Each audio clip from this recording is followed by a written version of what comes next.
जय हिंद फ्रेंड्स। जैसा कि आप लोगों को पता है कि दक्षता परीक्षा के लिए कल से नई बैच का आगाज हो रहा है। अर्थात कहे तो 1 मार्च से नया आगाज हो रहा है। साथियों, अभी तक 4 बार दक्षता का परीक्षा हो चुका है, 4 बार, और ये 5वीं बार है और अंतिम बार है। लगभग 8,000 से अधिक शिक्षक जो है दक्षता परीक्षा अनुत्तीर्ण है। हमें लगता है कम से कम कुछ लोग रिटायर वगैरह हो गए होंगे, लेकिन 7,000 लोग तो निश्चित ही फॉर्म भरेंगे और परीक्षा में शामिल भी होंगे।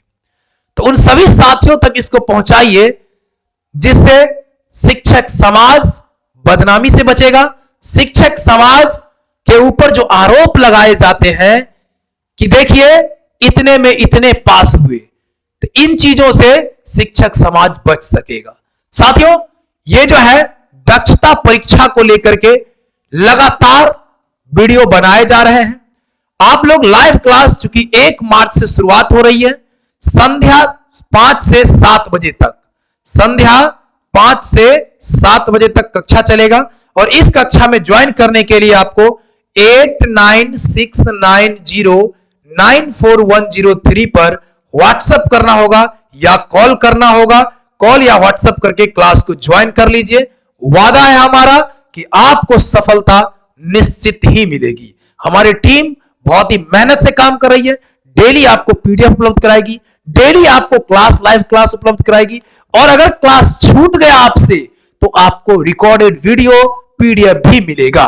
तो निश्चित ही यदि चाहते हैं कि आपको सफलता मिल जाए, आप ताने बानों से बचें, तो इस चीज का इस्तेमाल करें। और बस 20-21 अप्रैल तक, 22 अप्रैल तक आपको क्लास चलेगा और पूरी तैयारी को एकदम अंतिम रूप दे करके हंसते खेलते जाकर के दक्षता परीक्षा पास करके आप आएंगे। चलिए शुरुआत करते हैं सर आज के प्रश्नों का। हम लोग 100 प्रश्न देखने वाले, अभी 100, जो कि 2009 में प्रश्न पूछा गया। ध्यान से देखिएगा एक एक को। 2009 में पूछा है, ये पहला वीडियो है। जस्ट इसके बाद 2010-11 में जो हुआ है वो आएगा, उसके बाद 2013 में, उसके बाद 2016 में। 4 वीडियो लगातार आपको पहुंचेगा। उसके बाद इसी तरीके के आपको पूरी तरीके से एकदम वीडियो मिलने लगेगा, यानी कि पूरा दक्षता पर फोकस किया जा रहा है। आ जाइए पहला प्रश्न देखते हैं। कछुआ और खरगोश की कहानी में खरगोश आराम क्यों करने लगता है? ओवर कॉन्फिडेंस जो होता है ना आदमी को, हमेशा गड्ढा में गिराता है। तो ये ओवर कॉन्फिडेंस था खरगोश के पास कि हम तो आसानी से ही जीत लेंगे। उसको विश्वास था कि वो आसानी से जीत लेगा। दूसरा प्रश्न, रंगरेज किसे कहा जाता है? रंगरेज किसको कहा जाता है? तो कपड़े रंगने वाले को रंगरेज कहा जाता है। अब देखिए, ये चूंकि क्वेश्चन 2009 का है, आसानी से उपलब्ध हो नहीं रहा था, तो जो मिला है वो हम आपके सामने में रख दिए हैं। ठीक है, तो चलिए आगे बढ़िए। ईद के दिन बड़ों द्वारा छोटों को दिए जाने वाले पैसे क्या कहलाते हैं? तो ईद के दिन जो भेंट दिया जाता है उसको ईदी कहा जाता है। इसका आंसर ईदी बिल्कुल सही जवाब है। आ जाइए अगला प्रश्न हम लोग देखने का काम करें। अगला प्रश्न हमारा क्या कहता है? अगला प्रश्न हमारा हो गया, कहता देखिए, सिखों के लिए किस गुरु का जन्म पटना में हुआ? तो सभी लोग को पता होना चाहिए कि गुरु गोविंद सिंह का जन्म कहां हुआ है? पटना में हुआ है। पंचतंत्र की कहानी किसने लिखी है? तो विष्णु दत्त शर्मा के द्वारा पंचतंत्र की कहानी लिखी गई है। पंचतंत्र की कहानी किसने लिखी है? विष्णु दत्त शर्मा के द्वारा लिखा गया है। घोड़े की गर्दन के लंबे लंबे मुलायम बालों को क्या कहते हैं? अयाल कहा जाता है। घोड़ा को देखते हैं ना, इधर लंबा बाल, इधर लटका हुआ रहता है, एकदम ऐसे ऐसे गर्दन हिलाता है, एकदम डुलाते रहता है, उसको अयाल कहते हैं। गणित में से कौन सा शब्द सूरज का पर्यायवाची है? सूरज को क्या कहते हैं? दिनकर, रवि, दिवाकर, भास्कर, ये सब कहते हैं। दिनेश, ये सब कहते हैं, लेकिन राकेश तो कहीं नहीं कहते हैं। ये नहीं होगा। आगे देखिए, बौछे खिलना से क्या तात्पर्य है? देखिए, बाछे खिलना, ये बाछे खिलने का तात्पर्य है अति प्रसन्नता कहिए, अत्यंत, बहुत ज्यादा प्रसन्न होना, बहुत ज्यादा, ये कहते हैं बाछे खिलना। आ जाइए नेक्स्ट देख लेते हैं, फटाफट देखेंगे हम लोग। अगला जो हमारा 9 नंबर है, देखिए, लोक नृत्य करने वाले को क्या कहते हैं? अब लोक नृत्य करने वाले को तो नर्तकेन कहेंगे, लोक नर्तक कहते हैं। तो ये आपका आंसर हो गया। आ जाइए अगला देखिए, खिला पिलाकर बैलों को ले करने चला खेत पर काम, है ना, किसान वाला नहीं। खिला पिला कर बैलों को ले करने चला खेत पर काम। इसमें क्या कहता, किसके लिए कही गई है? कौन खिला पिला कर बैल को ले जाएगा? किसान ही ना। तो बिल्कुल किसान आपका सही आंसर होगा। शुद्ध शब्द छांटिए। आशीर्वाद, तो आशीर्वाद कैसे लिखा था? आकार, तलावे सौदगीकार, वाकार उपरेफ दो आशीर्वाद, यानी ए ऑप्शन आपका बिल्कुल सही है। शेर का पर्यायवाची छांटिए। पर्यायवाची का मतलब हुआ, जैसे हमने अभी देखा सूर्य का, दिनकर, दिवाकर, रवि, भास्कर, ठीक उसी प्रकार से शेर का पर्यायवाची हो जाएगा केसरी हो जाएगा। क्या हो जाएगा? चीता, बाघ, सिंह ये अलग है, शेर का क्या हो जाएगा? केसरी। देखते हैं ना, गीत भी अभी चला हुआ, केसरी रंग सजाया है, नहीं। देखिए विद्वान का स्त्रीलिंग क्या है? विद्वान का होता है विद्विषी। विद्विषी क्या होता है? विद्विषी हो जाएगा आपका ये आंसर। बिरबल अपने किस गुण के कारण प्रसिद्ध थे? तो बिरबल चतुर थे, बुद्धिमान थे, अपने बुद्धिमानी के बल पर वो जो है जाने जाते थे। नहीं, अकबर और बिरबल। देखिए निराहार का शाब्दिक अर्थ क्या है? निराहार मतलब कुछ भी आहार पेट के अंदर नहीं जाना, यानी कहते हैं ना निराहार, आहार के बिना, अर्थात यहां पर आंसर हो जाएगा भूखा। बिना हार के नहीं, बिना आहार के। हार और आहार में अंतर है। हार मतलब गारा वाला होता है, ठीक है, और आहार मतलब भोजन होता है। आ जाइए, मीनू एक अच्छी लड़की है, इसमें अच्छी क्या है? आप एक अच्छे लड़के हैं, मैं एक अच्छा लड़का हूं। अच्छा, अच्छा शब्द क्या है? मेरी विशेषता को बताता है, मेरी विशेषता को। तो यहां पर हो जाएगा विशेषण शब्द है। कर्ता किसे कहते हैं? कर्ता जो काम करने वाला होता है वो कर्ता होता है, और जो काम होता है वो तो काम होता ही होता है, और जिस पर उसका प्रभाव पड़ता है, यानी क्रिया होता है, कर्ता होता है, और कर्म होता है उस पर, जिस पर प्रभाव पड़ता है उसको कर्म कहा जाता है। तो कर्ता मतलब काम करने वाला। किसी शब्द से पहले लगने वाला क्या कहलाता है? उपसर्ग। हिंदी में उपसर्गों की संख्या 22 है, जिसको कहते हैं प्र, प्रा, अप, सम, अनु, अब, निस, निर, दुस, दुर, वी, आंग, नी, अधि, अति, अपि, सु, उत, प्रति, परि। ये क्या है? ये है आपका उपसर्ग।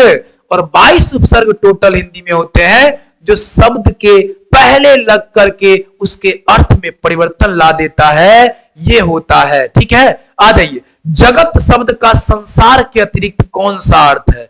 जगत, जगत मतलब क्या होता है? जगत मतलब पूरी तरीके से संसार ही। लेकिन कहता संसार के अतिरिक्त क्या हो सकता है?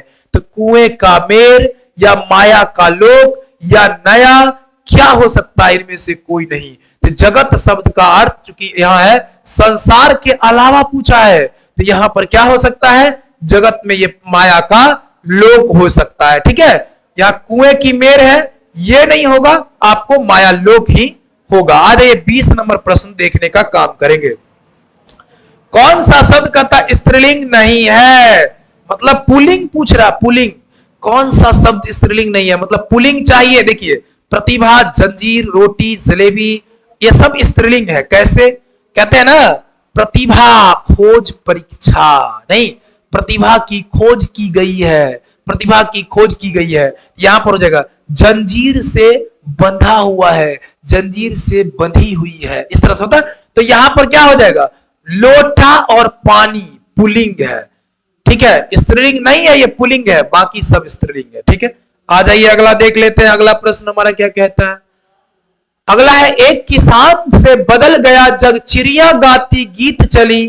नहीं, एक प्रश्न और था, क्या लगता है? एक प्रश्न और छूट गया लगता है। देखिए, कौवे ने पानी पीने के लिए घड़े में क्या डाला? भैया ये तो पता है आप लोगों को, बच्चे बच्चे को पता है ये कि कौवा ने क्या डाला। कौवे ने कंकर को डाला, और कंकर डाल डाल करके पानी के स्तर को ऊपर उठाया। जब पानी का स्तर ऊपर उठ गया तो पानी पी के फुर्र हो गया, यानी कंकर। एक किरण से बदल गया जग, चिड़िया गाती गीत चली। एक किरण, सूर्य की एक किरण सुबह सुबह दिखती है और चिड़िया चहचहाने लगती है, गीत गाने लगती है। तो ये एक किरण से बदल गया जग, तो सूर्योदय को कहते हैं एक किरण से बदल गया जग, चिड़िया गाती गीत चली। श्रुति लेख से क्या तात्पर्य है? सुनकर लिखना श्रुति लेख। सुनकर लिखना क्या कहलाता है? श्रुति लेख। Discovery of India Jawaharlal Nehru. Discovery of India के लेखक जवाहरलाल नेहरू। नयन का संधि विच्छेद कीजिए भैया। नयन मतलब ने, जोर अन अन, ने जोर अन क्या हो जाएगा? नयन हो जाएगा। बरसात में कोई जानी वाली फसलें, सॉरी बोई जानी वाली फसलें, धान मक्का इत्यादि को कौन सी फसल कहते हैं? आपको पता होगा फसल के बारे में, रबी, खरीफ और उसके बाद जायद फसल होता है। रबी वो होता है जो अक्टूबर नवंबर में बोया जाता है, अक्टूबर नवंबर में, और मार्च अप्रैल में काटा जाता है। अगर खरीफ की बात कर ले तो ये जो आपका है आपको जून जुलाई में बोया जाता है और ये जो है अक्टूबर नवंबर में काटा जाता है। अर्थात बरसात की मौसम में बोया जाता है, खरीफ फसल होता है। और जायद फसल की बात करें तो गर्मी में बोया जाता है। तुरंत बढ़ा, तुरंत निकला, बेच करके पैसा कमाया, जायद फसल हो जाता है। जैसे खीरा, ककड़ी, बतिया, घुरमा, ये सब होता है जायद फसल में। वायु भिन्न भिन्न भिन्न गैसों का मिश्रण है। वायु कैसे भिन्न भिन्न गैसों का मिश्रण है? में से कौन सी गैस किसी वस्तु को जलाने में सहायक होता है? सभी लोग जानते हैं। अगर ऑक्सीजन की उपस्थिति नहीं होगी तो कोई भी वस्तु नहीं जलेगा। इसलिए यही आपका आंसर हो जाएगा। पृथ्वी किस दिशा से किस दिशा की ओर घूमती है? तो पृथ्वी पश्चिम से पूरब की ओर घूमती है। पृथ्वी किस दिशा से? पश्चिम से पूरब की ओर घूमती है। देखिए इस तरह के प्रश्न पूछे गए हैं।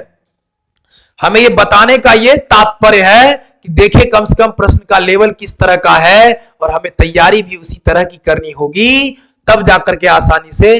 पौधे अपनी जड़ द्वारा मिट्टी से क्या अवशोषित करते हैं? तो जड़ द्वारा मिट्टी से जल और खनिज लवण अवशोषित करते हैं। पौधे क्या करते हैं?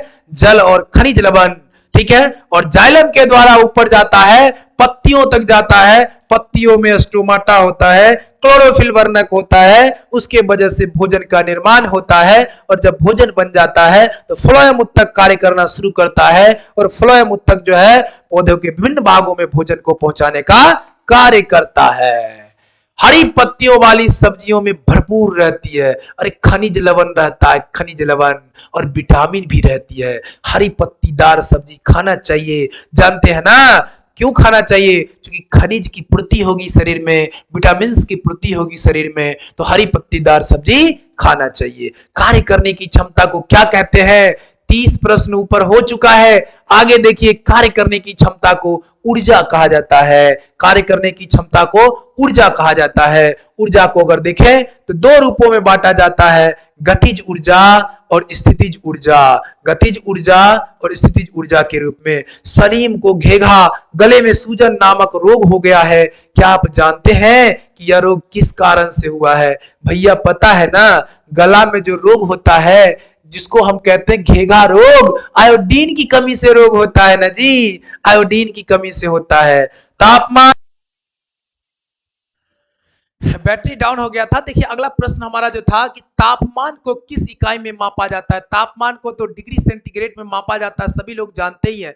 इसको जो है परिवर्तित किया जाता है, डिग्री सेल्सियस से केल्विन में भी बदल सकते हैं। इसको आप रोमन में भी बदल सकते हैं, आप इसको फारेनहाइट में भी बदल सकते हैं। तो ये सब जो है तापमान में बदला जा सकता है। अगला देखिए प्रश्न है कि बिहार का शौक किस नदी को कहा जाता है? तो शौक तो उसी को कहा जाता है जो नुकसान पहुंचाए, जो परेशान करे। तो सबसे ज्यादा परेशान कोसी नदी करता है। बिहार में हर बार बाढ़ लाता है और इतना भयानक बाढ़ ला देता है कि उस बाढ़ से सैकड़ों नहीं, हजारों नहीं, लाखों लोगों को जो है जान माल की क्षति हो जाती है। इसलिए ये कोसी नदी शोक नदी कहा जाता है। प्रकाश संश्लेषण की प्रक्रिया में हरे पौधे कौन सी गैस का उपयोग करते, कौन सी गैस छोड़ते हैं? तो कार्बन डाइऑक्साइड।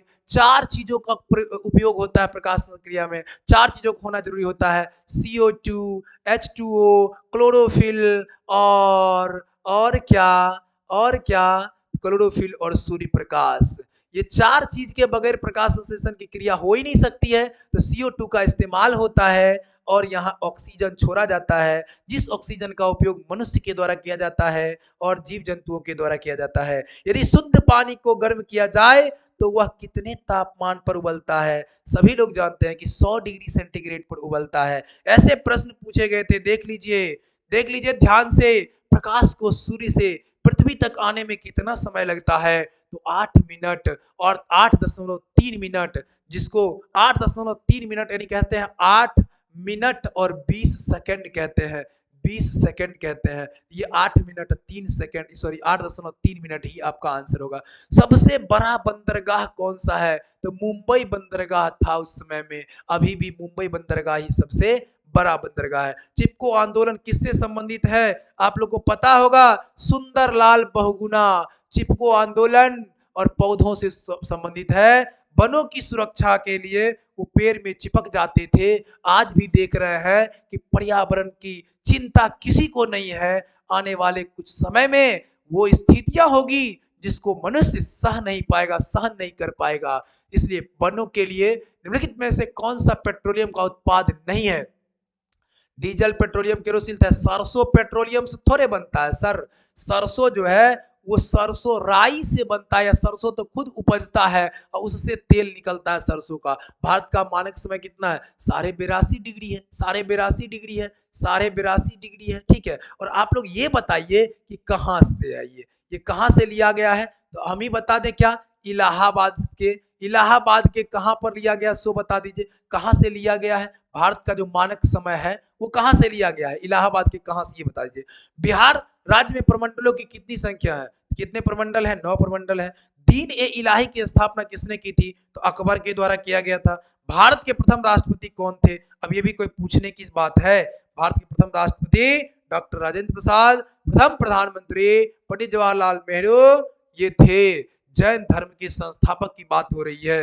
अगर बात करें जैन धर्म के संस्थापक की, तो संस्थापक तो ऐसे ऋषभ देव थे, लेकिन वास्तविक संस्थापक के रूप में महावीर माने जाते हैं, जो कि 24वें तीर्थंकर थे। ये महावीर 24वें थे, ऋषभ देव पहले थे, और 23वें तीर्थंकर जो थे वो थे पार्श्वनाथ। कौन थे? पार्श्वनाथ। अशोक सम्राट की राजधानी कहाँ थी? पाटलिपुत्रा थी। भारतीय राष्ट्रीय पशु कौन सा है? बाघ। भारत का राष्ट्रीय पशु बाघ।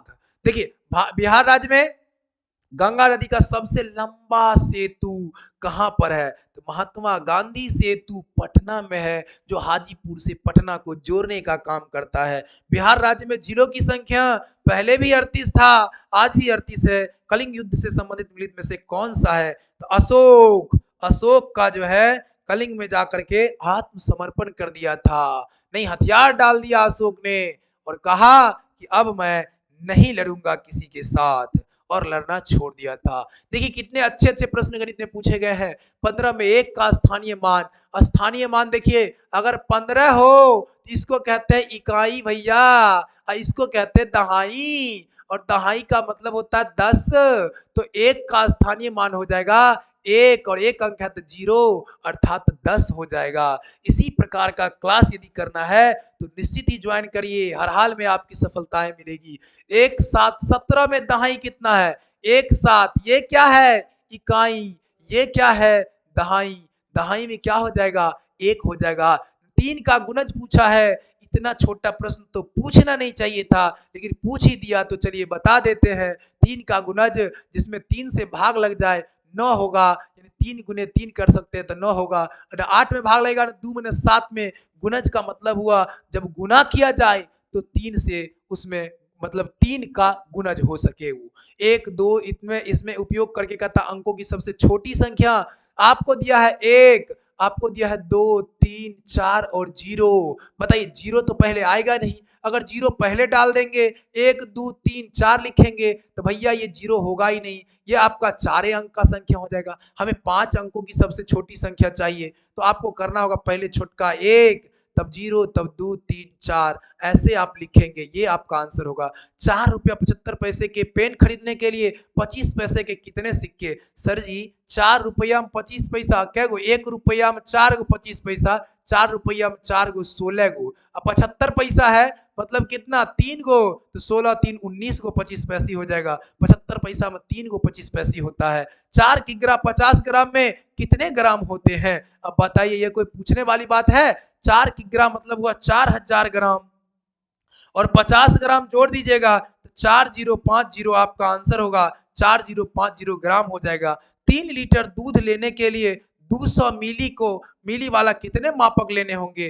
3 लीटर मतलब हुआ 3000 मिली, और 200 मिली है तो 200 से भाग दे दीजिए, 0 0 खत्म, 2 से 15, 15 डब्बा लेगा, उसका काम तमाम हो जाएगा। 15 डब्बा लेगा और वो जो है पूरी तरीके से उसका, ठीक है, बाल्टी भर जाएगा या जो भी बर्तन होगा वो भर जाएगा। आ जाइए अगला सवाल क्या कहता है, देखिए।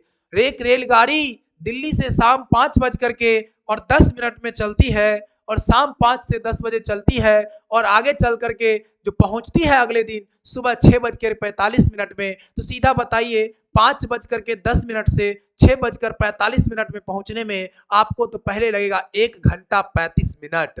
पहले तो शाम वाली बात हो गई, ये शाम की बात है, और बात पहुंचता है लेकिन सुबह में, तो सुबह तक जाने के लिए पुनः 12 घंटे चाहिए, अर्थात 12 घंटे और जोड़ देंगे, यानी 13 घंटा 35 मिनट आपको समय लगेंगे। कुल मिलाकर सॉरी आंसर हो जाएगा बी, 13 घंटा 35 मिनट। कहीं से कोई दिक्कत नहीं। आ जाइए अगला प्रश्न हमारा क्या कहता है, देखिए।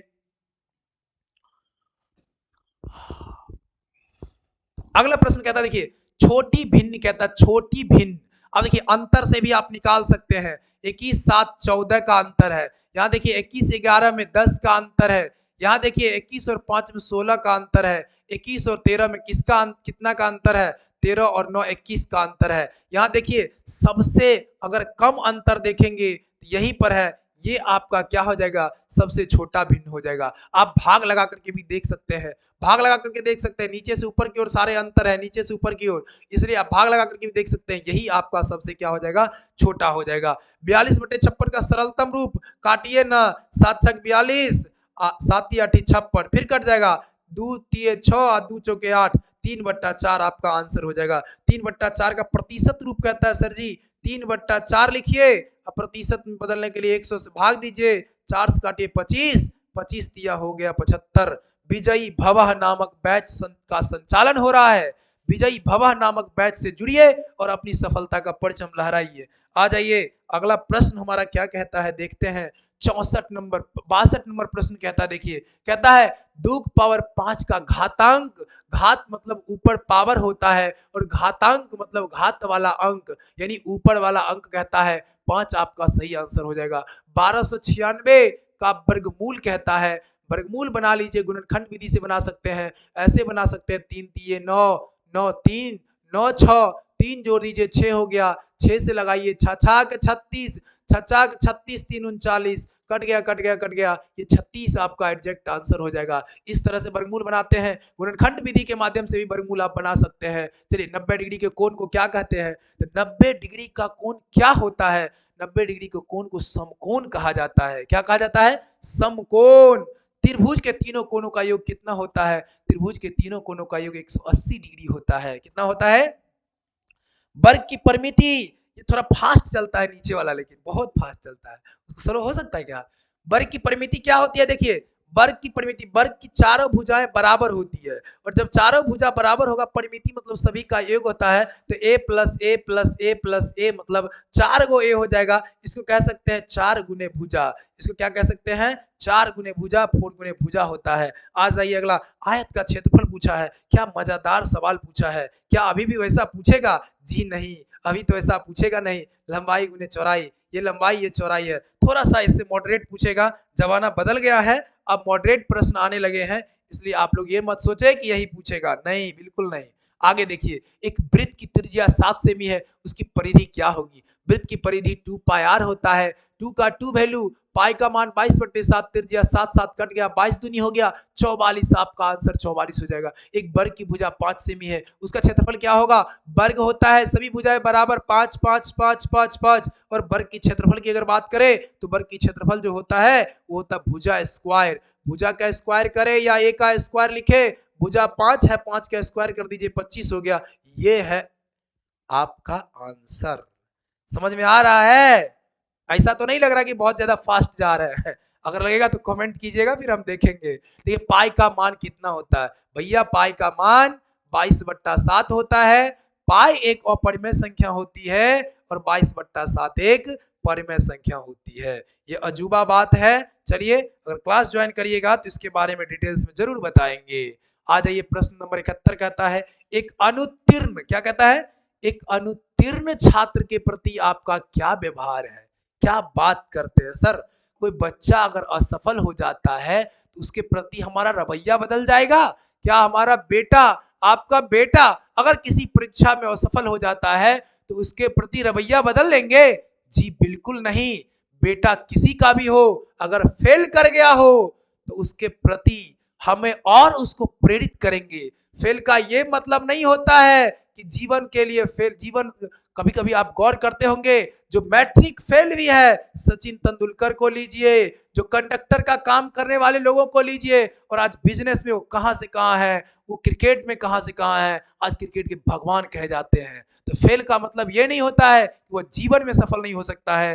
फेल भले ही हो जाए लेकिन जीवन में सफल हो जाए, ये मायने रखता है। तो फेल का मतलब फर्स्ट इन कहा जाता है फर्स्ट अटेम्प्ट इन लर्निंग। जो पढ़ाई की बात होती है उसमें पहला प्रथम प्रयास भी कह सकते हैं उसको। चलिए किस विधि से छात्र प्रभावी अधिगम करते हैं? सबसे होता है लर्निंग बाय डूइंग मेथड, सबसे जबरदस्त मेथड होता है स्वयं करके सीखना, लर्निंग बाय डूइंग। तो ये सबसे ज्यादा उपयुक्त होता है। धार्मिक शिक्षा का क्या लाभ है? धर्म के प्रचार के लिए, संकुचित दृष्टिकोण विकसित करने के लिए, क्या सही होगा इसमें? जरा देख लेते हैं आगे का भी ऑप्शन। 74 में आगे कहता है किसी विधि विधान सिखाना, धार्मिक विधि विधान सिखाना, धार्मिक मूल्यों द्वारा विद्यार्थियों का चरित्र निर्माण करना। कहा भी जाता है, क्या कहा जाता है, चरित्र का निर्माण बहुत ही ज्यादा मतलब जरूरी है। महात्मा गांधी जी ने कहा था कि चरित्र का निर्माण पहले जरूरी है, पहली प्राथमिकता होनी चाहिए चरित्र का निर्माण। ठीक है, ठीक है ना? चलिए प्राथमिक स्तर पर शिक्षा का माध्यम क्या होना चाहिए? तो मातृभाषा, सबने कहा है मातृभाषा। आज देखिए हमारा जो शैक्षिक विधि व्यवस्था है उसमें जो नई शिक्षा नीति हमारी 2020 वाली आई है वो भी कहती है, क्या क्या कहती है, कि बच्चों को जो पढ़ाया जाए वो मातृभाषा में पढ़ाया जाए। आपका आंसर मातृभाषा सही है। यदि प्रधानाध्यापक किसी शिक्षक से रुष्ट है तो शिक्षक को चाहिए क्या करना चाहिए? आप प्रधान बनेंगे और आप से अगर कोई शिक्षक रुष्ट है या आप ही अपने शिक्षक से रुष्ट हैं तो वहां पर क्या होना चाहिए? वहां पर कोऑर्डिनेशन होना चाहिए, मिलना चाहिए और मिल बैठ करके आखिर समस्या क्या है, हम क्या सोच रहे हैं, आप क्या सोच रहे हैं, दोनों के सोच में अंतर कहां से आया है, इस दुविधा को खत्म करना चाहिए। जब तक बैठेंगे नहीं एक जगह तब तक समस्या का निदान नहीं होगा। इसलिए आंसर होगा उनसे मिलकर संदेहों को स्पष्ट करें, ये नहीं कि अपने अपने मन में अलग अलग ख्याली पकाओ पकाते रहें। और हमेशा से याद रखिएगा जब कभी संदेह पर कोई कार्य होता है तो बहुत ही नुकसानदायक होता है। सहायक सामग्री का उपयोग करते समय आप किससे सबसे अधिक महत्व देंगे? अब मान लीजिए जो TLM की बात हम लोग करते हैं, टीचर्स लर्निंग मॉड्यूल जो होता है TLM, उस TLM का जब प्रयोग करते हैं तो किस चीजों पर ध्यान देना चाहिए? तो सबसे ज्यादा बच्चों की रुचि पर ध्यान देना चाहिए। बच्चों की रुचि के अनुसार कार्य होता है। प्राथमिक विद्यालय के विद्यार्थियों को पौधों के विषय में पढ़ाने के लिए सबसे उत्तम विधि कौन सा है? बताइए। पहला, दूसरा, तीसरा, चौथा, पांचवा के बच्चों को आप पढ़ा रहे हैं और वहां पर पढ़ा रहे हैं कौन सा विषय? तो पढ़ाने के लिए पौधा के बारे में जा रहे हैं तो मॉडल का प्रयोग करिएगा, पौधों के विषय मौखिक रूप से समझाइएगा चार्टों के द्वारा। सबसे बढ़िया होगा बच्चा को बगीचे में लेकर चल जाएंगे। नहीं, ये देखिए डी ऑप्शन है वही, बगीचा में ले जाएंगे, दिखाएंगे देखो बाबू ये कौन सा पेड़ है, ये पेड़ में ये क्या होता है, पत्ता होता है, ये डाली होता है, ये क्या है, तना है, ये क्या है, तो सबके बारे में बताएंगे, अपने समझ में आ जाएगा। एक विद्यार्थी अक्सर देर से विद्यालय आता है, आपकी क्या प्रतिक्रिया है? बच्चा रोज देर से आता है तो आप क्या करना चाहेंगे? फरट्ठा लेकर के उसको दाग देंगे? नहीं। क्या करेंगे? उसको उठ बैठ करवाएंगे? नहीं।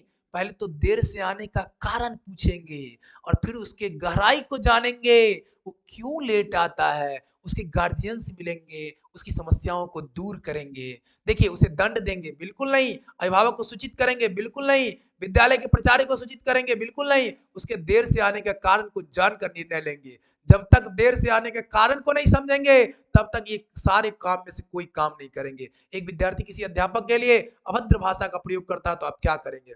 हो सकता है होनहार वीरवान के होते चिकने पात, कुछ ऐसे बालक होते हैं विद्यालयों में जो हमेशा शिक्षकों को चिढ़ाने का कार्य करते हैं। हो सकता है कभी गलती से उसने कुछ कह दिया, आपको कुछ अपशब्द निकाल दिया, तो आप क्या करेंगे? उसकी ओर ध्यान नहीं देंगे? नहीं देंगे।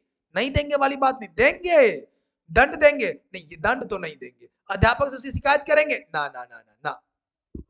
विद्यार्थियों को उसकी गलती का आभास कराएंगे। ये सबसे ज्यादा उत्तम ऑप्शन चुनना होता है। उत्तम, यही तो पेडागोजी का कमाल है। उत्तम ऑप्शन चुनना होता है। अध्यापक के रूप में आप बच्चों में ईमानदारी जैसे गुणों का विकास कैसे करेंगे? तो क्या है? उपदेशगत नीति द्वारा, नैतिक कथाओं के वर्णन के द्वारा, एक आदर्श नमूना प्रस्तुत करके, धर्मोपदेश देकर। क्या था? देखिए, ईमानदारी की बात हो रही है, ईमानदारी। और ईमानदारी में आपको बहुत चीज पर ध्यान देना होता है। कैसे? उपदेशगत नीति नहीं। देखिए, नैतिक कथाओं का के वर्णन द्वारा एक आदर्श नमूना, सबसे अच्छा आपको ये ऑप्शन हो सकता है इसमें। ठीक है, एक आदर्श नमूना प्रस्तुत करके भी आप ईमानदारी का विकास कर सकते हैं, या नैतिक कथा के माध्यम से भी कर सकते हैं। उपदेशगत नीति ये सही नहीं है। आपको बी या सी में से किसी एक के जाना पड़ेगा, साथ जाएगा। सबसे ज्यादा हमें लगता है बी है। अब आप लोग को क्या लगता है कमेंट जरूर कीजिएगा। हमें तो लगता है नैतिक कथा का वर्णन कीजिएगा, नैतिकता के बारे में जानकारी दीजिएगा, वो समझ जाएगा और ईमानदारी का पाठ खुद पढ़ना शुरू कर देगा। आ जाइए, अगला प्रश्न देख लेते हैं हमारा क्या कहता है। प्राथमिक स्तर पर पाठ्यक्रम किस तरह का होना चाहिए? बाल केंद्रित होगा भैया ना। कौन सा होना चाहिए? बाल केंद्रित पाठ्य पुस्तक होना चाहिए। देखिए, यदि विद्यार्थी किसी आपकी कक्षा में शोर मचाते हैं तो आप क्या करेंगे? प्रधानाचार्य से शिकायत करेंगे, कक्षा से बाहर चले जाएंगे, विद्यार्थी को दंड देंगे, अपना पाठ अच्छी तरह से तैयार करेंगे। यदि विद्यार्थी शोर मचाता है तो शोर जब बच्चा मचाएगा, इस शोर की स्थिति में आपको क्या करना है? प्रधानाचार्य से शिकायत करना है। कर सकते हैं, ऐसा नहीं कि नहीं कर सकते हैं। ठीक है, कक्षा से बाहर चले जाएंगे, ये तो कभी नहीं करेंगे। दंडित देंगे, ये तो कभी नहीं करेंगे।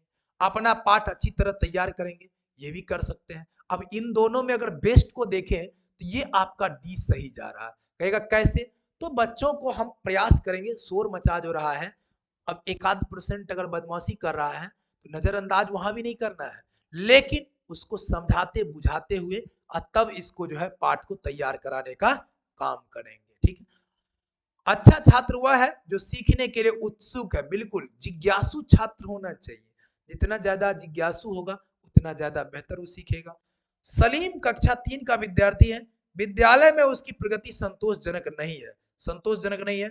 शिक्षक विद्यालय में उसके माता पिता को बुलाते हैं और उसे ज्ञात होता है कि वे अशिक्षित है। शिक्षक को क्या करना चाहिए?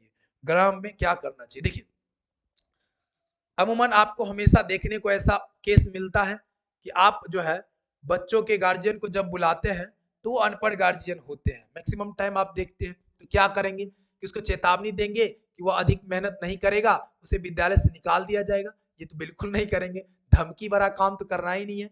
उसे कक्षा में अतिरिक्त सहायता देंगे और संभव हो तो कक्षा के बाद भी सहायता देंगे। बस यही तो करना है। शिक्षक का काम ही है सहायता करना। शिक्षक का काम ही क्या है? आप क्या है? सहायता करने के लिए ही है। नहीं, विद्यालय बंद होने के कारण ट्यूशन ना ना ना जी ना, आगे बढ़िए। यदि विद्यार्थी कक्षा में पढ़ाए गए पाठ को न समझे तो अध्यापक क्या करेगा? आप बच्चों को पढ़ा रहे हैं और समझ में बच्चों को नहीं आ रहा है, क्या करिएगा? उसको दोहराइएगा, उसे समझाइएगा, पुनः पढ़ाने का प्रयास कीजिएगा। क्या कमी है? जो कमी है उसे स्वीकार करेंगे और स्वीकार करके उसको दूर करने का उपाय करेंगे। यही हो जाएगा। एक बार फिर पाठ को दोहराना चाहेंगे और विषय से विद्यार्थी को पूर्व ज्ञान से जोड़ करके तब आगे बढ़ाएंगे। आ जाइए, अगला प्रश्न देख ले हम। विद्यालय के प्राचार्य के रूप में आप विद्यालय निरीक्षण पर जाते हैं, आप एक कक्षा में बहुत शोरगुल सुनते हैं, निरीक्षण करने से पता चलता है कि छात्र सामूहिक क्रियाकलाप कर रहे हैं और शिक्षक उनका मार्गदर्शन कर रहे हैं, आपकी क्या राय है? वाह, बहुत अच्छा बात हो रहा है। ये तो इसमें राय की क्या बात है, एकदम बहुत अच्छा कार्य हो रहा है।